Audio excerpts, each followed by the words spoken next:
নমস্কার, আপনারা দেখছেন নিউজ টাইম। আপনাদের সঙ্গে আমি পম্পি। শুরু করছি নেশন টাইম। শুরুতেই নজর রাখতে হচ্ছে প্রধানমন্ত্রী নরেন্দ্র মোদী অপারেশন সিন্দুরের পরে প্রথমবার রাজস্থানে গেলেন। রাজস্থানের বিকানের থেকে আজ বেশ কয়েকটি বার্তা দিয়েছেন প্রধানমন্ত্রী। তবে প্রথমেই আপনাদেরকে জানিয়ে রাখি, 103টি অমৃত ভারত স্টেশনের উদ্বোধন করেন প্রধানমন্ত্রী নরেন্দ্র মোদী বিকানের থেকে, এবং সেই উদ্বোধনী অনুষ্ঠান থেকেই পাকিস্তানকে তোপ দেখেছেন প্রধানমন্ত্রী। আর রাজস্থানের বিকানেরে যখন উদ্বোধন করছিলেন প্রধানমন্ত্রী নরেন্দ্র মোদী, তখনই তিনি পেহেলগাঁওয়ের প্রসঙ্গ টেনে আনেন। আপনারা সকলেই জানেন, আমরা সকলেই জানি, 22 এপ্রিল পেহেলগাঁওতে যেভাবে হিন্দুদেরকে বেছে বেছে হত্যা করা হয়েছিল, সেই ঘটনার কড়া নিন্দা জানিয়েছে গোটা দেশ।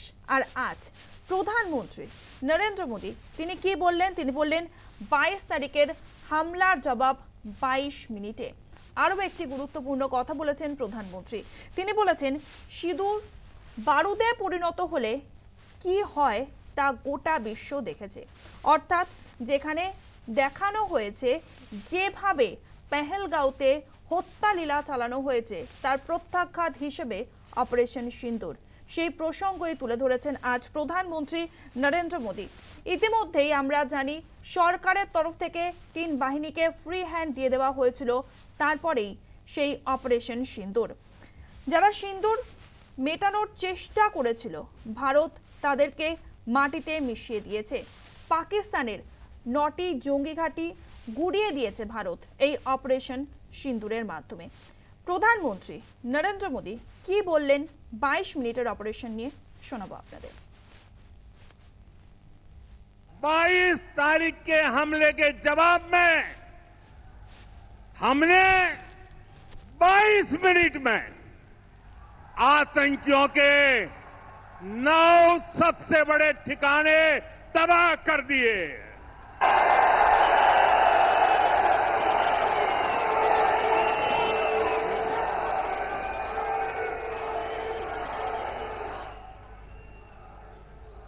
दुनिया ने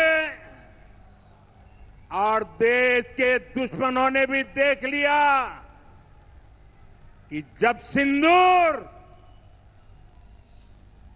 सिंदूर बारूद बन जाता है तो नतीजा क्या होता है।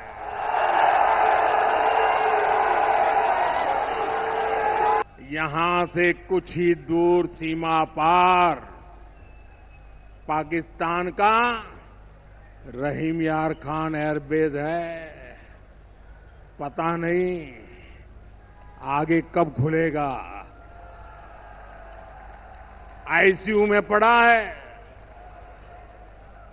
भारत की सेना के अचूक प्रहार ने इस एयरबेस को तहस नहस कर दिया है। এর আগেও আমরা শুনেছিলাম প্রধানমন্ত্রী নরেন্দ্র মোদীকে পিওকে নিয়ে কথা বলতে। আজ ফের প্রধানমন্ত্রী এই প্রসঙ্গ উত্থাপন করলেন। তিনি বললেন, পাকিস্তানের সঙ্গে কথা হবে শুধুমাত্র পিওকে নিয়ে, পাক অধিকৃত কাশ্মীর নিয়ে। এছাড়াও প্রধানমন্ত্রী আর কি বলেছেন? প্রধানমন্ত্রী বলেছেন, ফের জঙ্গি ঢোকালে ইঞ্চিতে ইঞ্চিতে বদলা নেওয়া হবে। এমনকি ভারতের যেই জল, ইতিমধ্যেই আপনারা জানেন যে সিন্ধু চুক্তি তা স্থগিত করে দেওয়া হয়েছে। আজকেও এই সিদ্ধান্ত নেওয়া হয়েছে যে সিন্ধু চুক্তি স্থগিত থাকবে, সিন্ধুর জল পাবে না পাকিস্তান। আর ভারতীয়দের রক্ত নিয়ে খেলার দাম দিতে হবে পাকিস্তানকে। আর কি বলেছেন প্রধানমন্ত্রী নরেন্দ্র মোদী, শোনাবো। पाकिस्तान के साथ न ट्रेड होगा न टॉक। अगर बात होगी तो सिर्फ पाकिस्तान के कब्जे वाले कश्मीर की, पीओके की। और अगर पाकिस्तान ने आतंकियों को एक्सपोर्ट करना जारी रखा तो उसको पाई पाई के लिए मोहताज होना होगा। पाकिस्तान को भारत के हक का पानी नहीं मिलेगा। भारतीयों के खून से खेलना पाकिस्तान को महंगा पड़ेगा। ये भारत का संकल्प है और दुनिया की कोई ताकत हमें इस संकल्प से टिका नहीं सकती है। আজ প্রধানমন্ত্রী বলেছেন দেশের পাহারায় বুক চিতিয়ে দাঁড়িয়ে রয়েছে নরেন্দ্র মোদী। মোদীর মাথা ঠান্ডা, রক্ত গরম। পাকিস্তান যদি ফের একই ঘটনা ঘটায় তাহলে উপযুক্ত জবাব দেবে ভারত। পাকিস্তান ও সন্ত্রাসবাদীদের আলাদা করে দেখবে না ভারত। কি বলেছেন প্রধানমন্ত্রী শোনাবো। पाकिस्तान आतंक फैलाता था, निर्दोष लोगों की हत्याएं करता था, भारत में डर का माहौल बनाता था, लेकिन पाकिस्तान एक बात भूल गया। अब मां भारती का सेवक मोदी यहां सीना तान कर खड़ा है।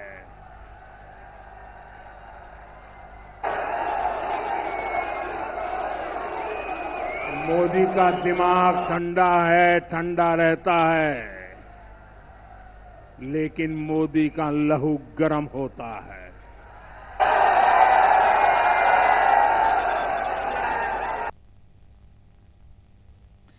রাজনৈতিক মহল মনে করছে যেভাবে নরেন্দ্র মোদী তার সরকারের প্রশংসা করলেন, সেনাবাহিনীর প্রশংসা করলেন, তার সুফল মিলতে পারে ভোট বাক্সে। আর এর পরে আমরা যে খবরের দিকে নজর রাখতে চলেছি, যেখানে বিশ্বের দরবারে পাকিস্তানের মুখোশ টেনে খুলে দেওয়ার প্রক্রিয়া, সেই কাজ আজ থেকে শুরু করে দিল ভারত। এই খবর নিয়ে ফিরব এখন সময় একটা বিরতির। 22 এপ্রিল পেহেলগাঁওতে সেই নারকীয় হত্যালীলা চালানো হয়েছিল। আজ 22 মে, এই ঘটনার এক মাস। ঠিক এক মাসের মাথাতেই বিশ্বের দরবারে পৌঁছে গেল ভারত। কিভাবে পাকিস্তান সন্ত্রাস চালিয়েছে এবং অপারেশন সিন্দুরের সাফল্য, এছাড়াও আমরা জানি পিওকে দখল করে রেখেছে পাকিস্তান, এই বিষয়টিও উত্থাপন করা হবে বিভিন্ন দেশে দেশে গিয়ে। ইতিমধ্যেই আপনাদেরকে জানিয়ে রাখি তিনটে টিম পৌঁছে গিয়েছে তিনটে দেশে। তিনটি সংসদীয় প্রতিনিধি দল জাপান, আবুধাবি এবং রাশিয়ায় পৌঁছে গিয়েছে। মোট 7টি প্রতিনিধি দল, তারা 50টি দেশে পৌঁছে যাবে। আপনাদেরকে প্রথমে জানিয়ে রাখি একটু, আজ সকালে জাপানে পৌঁছে গিয়েছে একটি প্রতিনিধি দল। প্রতিনিধি দলের নেতৃত্বে রয়েছেন জেডিইউ সাংসদ মনোজ ঝা, এই দলেই রয়েছেন অভিষেক বন্দ্যোপাধ্যায়। এরপরে আপনাদেরকে জানাই আবুধাবিতে যেই দল পৌঁছে গিয়েছেন, সে আবুধাবির দলে রয়েছেন, বৃহস্পতিবারই আবুধাবিতে পৌঁছে গিয়েছে এই দল। প্রতিরক্ষা কমিটির চেয়ারম্যানের সঙ্গে একটি বৈঠক হয় এবং এই দল যাবে লাইবেরিয়া গণপ্রজাতন্ত্রী কঙ্গোয়। আরেকটি দল রাশিয়ায় পৌঁছে গিয়েছে, সেই দলের নেতৃত্বে রয়েছেন ডিএমকে সাংসদ কানিমুঝি। ঠিক এরকম ভাবেই 7টি প্রতিনিধি দল ভাগ করা হয়েছে 50টি দেশে, তারা যাবে এবং সেখানে মূলত বলা হচ্ছে 4টি বিষয়। প্রথমেই আপনাদেরকে জানালাম যেখানে পাকিস্তান সন্ত্রাসবাদের সঙ্গে যুক্ত, বলা হচ্ছে সন্ত্রাসবাদের আঁতুড়ঘর এই পাকিস্তান, এই বিষয়টি বিশ্বের দরবারে তুলে ধরবে এই প্রতিনিধি দল।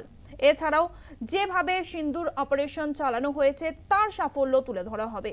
আরও একটি বিষয়, পাক অধিকৃত কাশ্মীর দখল করে রেখেছে পাকিস্তান, এই বিষয় আরেকটি গুরুত্বপূর্ণ বিষয়।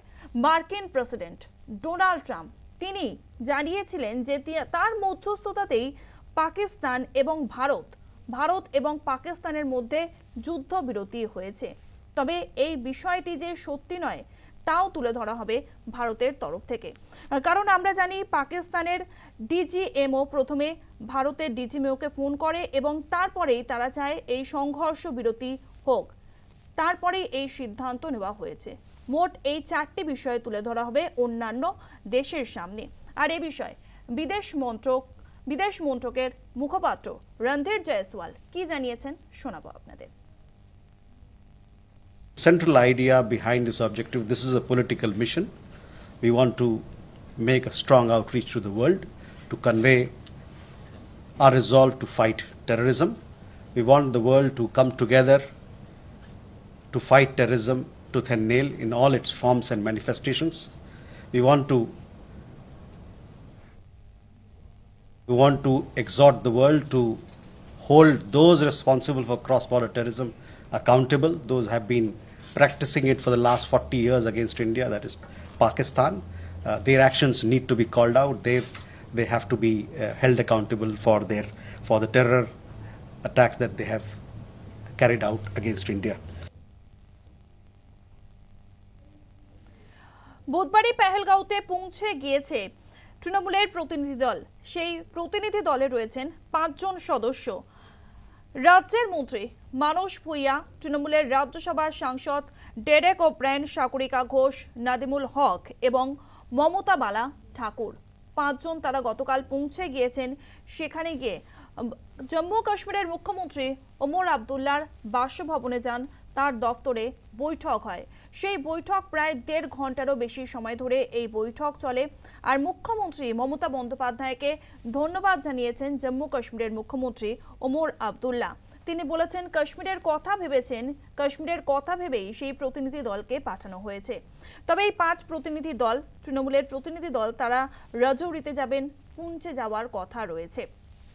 এবং আমরা জানি যে সমস্ত সীমান্তবর্তী এলাকা, সেই সমস্ত সীমান্তবর্তী এলাকার যারা স্থানীয় বাসিন্দা রয়েছেন তাদেরকেই মূলত ভোগান্তির শিকার হতে হয়েছিল, তাদেরকেই ঘর বাড়ি ছেড়ে চলে যেতে হয়েছিল। যেভাবে পাকিস্তানের দিক থেকে ড্রোন হামলা চালানো হয়েছিল, মিসাইল হামলা চালানো হয়েছিল, তাদেরকেই ভোগান্তির শিকার হতে হয়েছিল। তাই তাদের কি মানসিক পরিস্থিতি, তারা কতটা সমস্যার মুখে রয়েছেন, এই বিষয়গুলি জানার চেষ্টা করবে তৃণমূলের এই প্রতিনিধি দল। এছাড়াও আরও একটি গুরুত্বপূর্ণ বিষয়, কাশ্মীরের মুখ্যমন্ত্রীকে স্বাধীনভাবে কাজ করতে দেওয়া হোক, এই আর্জি জানিয়েছে তৃণমূলের এই প্রতিনিধি দল।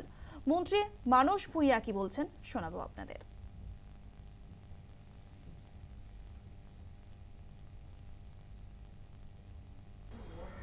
আমরা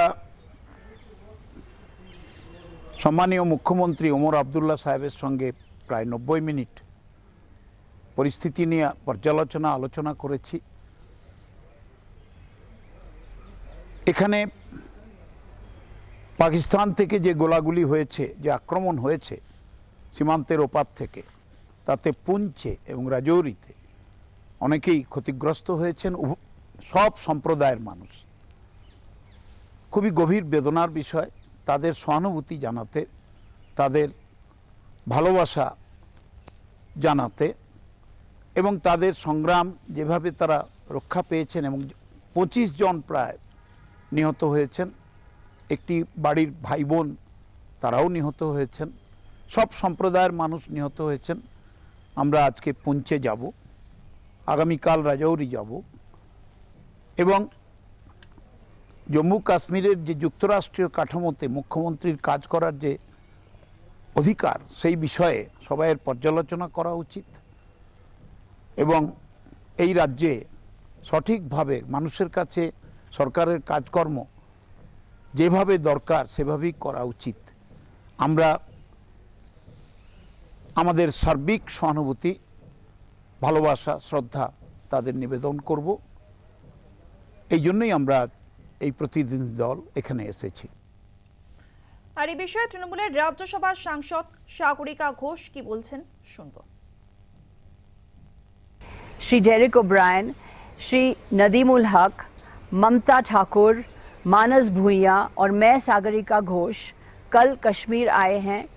हमने कल मुख्यमंत्री ओमर अब्दुल्ला से मीटिंग की। हमारी मीटिंग बहुत अच्छी रही और मुख्यमंत्री ने बहुत विस्तार से हमें बताया कि बॉर्डर विलेजेस में जो लोग हैं उनके क्या परेशानियां हैं, क्या मुश्किलें हैं। वहाँ लोग मौत के शिकार हुए हैं। स्कूल और गुरुद्वारा और चर्च वहाँ उनको नुकसान हुआ है। हमने जानने की कोशिश की कि किस तरह से हम वहाँ हेल्प कर सकें, किस तरह से हम वहाँ चिकित्सा सहायता के लिए कोशिश कर सकते। तो मुख्यमंत्री ने विस्तार से हमें बताया कि सरकार किस तरह से प्रयास कर रही है, कोशिश कर रही है कि बॉर्डर विलेजेस में सहायता पहुँचे, रिलीफ पहुँचे, रिहैबिलिटेशन। একটু সংক্ষেপে আপনাদেরকে দেখাবো, যেখানে তৃণমূলের প্রতিনিধি দল গতকাল যখন শ্রীনগর উদ্দেশ্যে রওনা দিয়েছিল তখন তাদের বিমান দুর্যোগের মুখে পড়ে। সেই বিমানে যাত্রী ছিলেন 227 জন যাত্রী ছিলেন।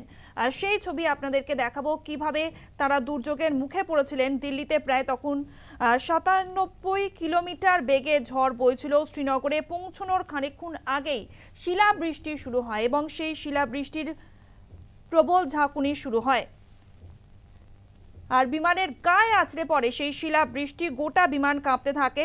তবে শেষ পর্যন্ত 227 জন যাত্রী নিয়ে নিরাপদে শ্রীনগর বিমানবন্দরে নামতে সক্ষম হয়েছেন পাইলট।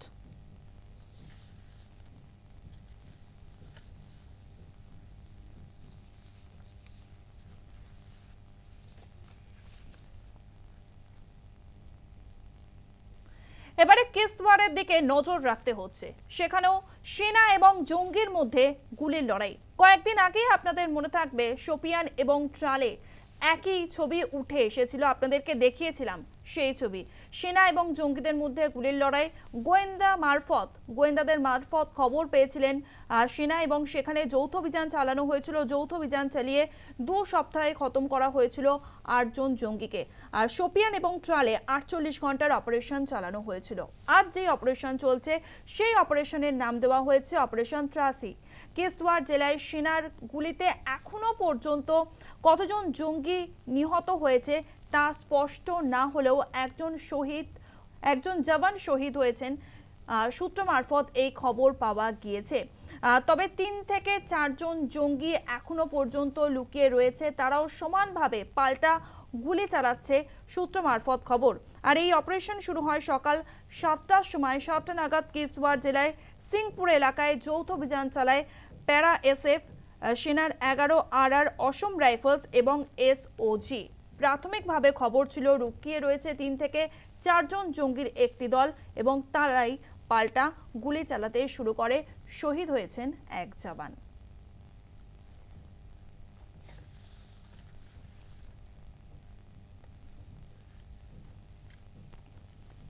এবার আমরা চোখ রাখবো পরের খবরের দিকে।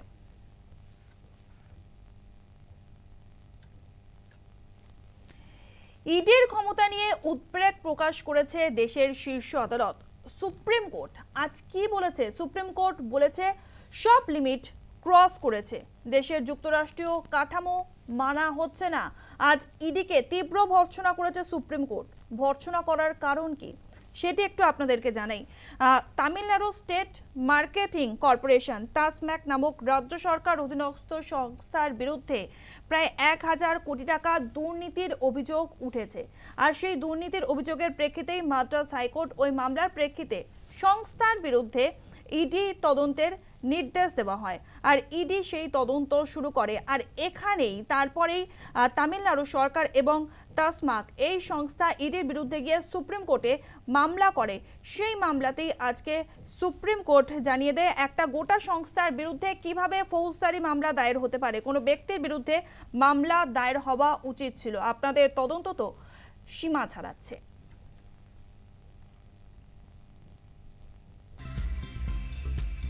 নেশন টাইম আজকের মতো এই পর্যন্তই। অন্যান্য সব গুরুত্বপূর্ণ খবরের জন্য দেখতে থাকুন news time, any time, all the time.